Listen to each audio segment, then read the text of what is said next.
안녕하세요. 저는 원광대 삼분병원 가정학과 서유빈입니다.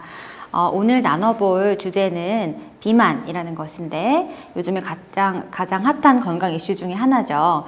그래서 비만 전문가이신 두 분 교수님들과 함께 얘기 나눠보도록 하겠습니다. 네, 먼저 이제 자기소개 부탁드리겠습니다. 안녕하세요. 저는 가톨릭 관동대학교 국제성모병원 가정의학과의 김선현입니다. 네, 안녕하세요. 저는 노원을지대학교병원 가정의학과의 한건희입니다. 그래서 먼저 한번 얘기를 나눠볼 주제는 비만을 어떻게 평가하는가에 대한 내용입니다. 그래서 비만을 사실 가장 흔하게 진단하는 기준에 대해서 먼저 말씀 나눠볼 건데요. BMI라고 하는 체질량 지수에 대해서 아마 다들 들어는 보셨을 것 같은데 요거를 어떻게 이제 우리가 진단을 하고 또 어떻게 활용을 하면 되는지 한번 말씀 주시겠어요?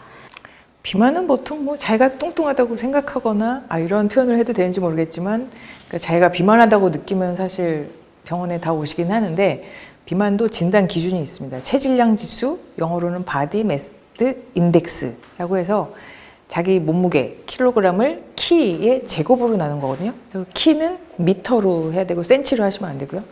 그래서 그렇게 나누면 보통 저희가 23, 25, 30 이런 식으로 나오게 되는데 23부터는 과체중이라고 하고요. 25부터 이제 비만, 그 다음에 비만 1단계, 2단계, 3단계 이런 식으로 나가게 됩니다. 그걸로 저희가 보통 진단을 하죠. 근데 요즘 외래에서 보시면 그 BMI만으로 환자를 평가하기가 조금 어렵지 않으십니까? 저는 상당히 고민을 많이 하고 있는데 요새 이제 같은 BMI라고 해도 이제 체형이 좀 달라지거나 이런 거에 따라서 저희가 의사들이 좀 고민을 하는 부분도 좀 많이 있지 않습니까? 혹시 어떻게 BMI만으로 하시는지 아니면 다른 추가 요인을 고려를 하세요? 일단 BMI가 저는 비만의 이제 선별 기준이 되는 건 맞는데 거기에서 또 추가적으로 봐야 되는 것이 이제 체지방이 얼마나 많은지를 봐야 되고 체지방이 어디에 많은지도 함께 봐야 된다고 생각을 하거든요. 결국에 이 비만은 체지방이 과다해서 생기는 건강 문제가 되기 때문에 예를 들어서 허리둘레를 같이 평가를 해서 보고 비만 여부를 본다든지 또 이제 인바디와 같은 체 구성을 볼 수 있는 검사들도 좀 같이 해서 체지방과 근육량을 함께 평가를 해야 그분한테 맞는 치료를 이제 제공을 할 수 있다고 생각을 합니다. 네, 교수님들께서는 맞아요. 어떻게 생각하시나요? 진짜 덩치 좋은 운동선수 키 큰 사람이 와서 본인은 체격이 크니까 비만이라고 생각하고 와서 체질량 지수를 재면 비만 기준에는 맞는데 사실 자세히 보면 다 근육이거든요.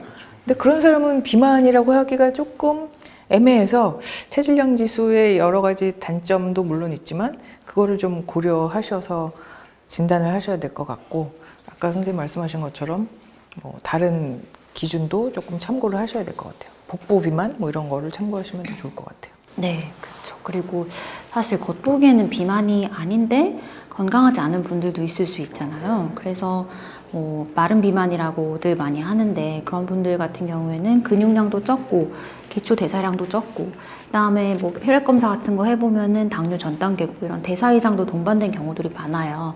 그래서 그런 분들에 대해서도 조금 우리가 관심을 가지고 중재를 해줘야 되겠다는 생각이 드는데 교수님께서는 또 어떻게 바라보시는지요? 요즘 옷이 하도 잘 나와서요. 고정 속옷 막 이런 것도 나옵니다. 그래서 그 팔다리는 실제로는 가는데 여기가 이제 나온 사람들도 옷 입고 오면 사실 모르거든요. 이제 그런 분들 중에 특히나 나이 많은 분들은 그런 분들이 더 많으신 것 같아요. 그래서 그런 분들이 이제 복부둘레가 많이 나왔는데 체질량 지수는 살짝 넘는다. 그런데 당뇨가 동반되어 있다. 이러면 이제 저는 마음속으로는 이분은 비만으로 생각해야 되나 이런 고민을 좀 많이 하고 있거든요.